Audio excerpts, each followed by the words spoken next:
Grabe, ano nangyari? Yung hahanapin mo, yung nakakaputi na moisturizer pa. At matatagpuan mo yan kay Skin Reborn.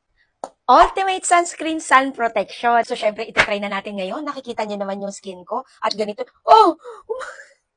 Lumabas agad. So, ayan siya mga mi. Syempre, i-apply natin kasi sayang yan. So, ayan siya. Ito yung gusto ko na sunscreen, guys. Tignan nyo naman. Kapag lumapat na sa skin mo at ang amoy, very mild lang. Hindi mabaho. Kasi nagkaroon ako ng sunscreen dati, guys. Although maganda naman siya, pero mabaho. So, ayan siya mga mi. Konti lang yan, pero ganito siya, oh.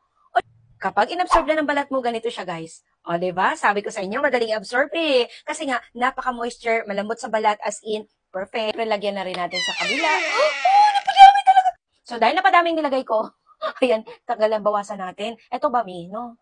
Pwede itong gawing lotion. Oo, ayan o, tignan nyo. Oo. Pwede nyo gawing lotion yan. Pwede nyo i-apply yan sa inyong braso. Sobrang dami kong nilagay. Ayan siya mga Mi. Pero syempre, pag inabsorb na yan ang balat natin, umuunti-unti na siyang gumaganda. Tignan nyo.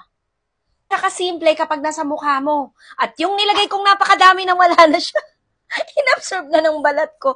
Pero ito guys, pwede siya sa mukha, pwede din siya sa ating katawan. Tingnan nyo naman, ang ganda. Ito yung hindi ko nalagyan, dry. At ito namang nalagyan ko, maganda siya. Very smooth. Mga mi, lalagay ko yung link nito. Kapag nagustuhan nyo, ay mag-check out na lang kayo. Mura lang naman to, mi. Kailangan mong mag-sunscreen.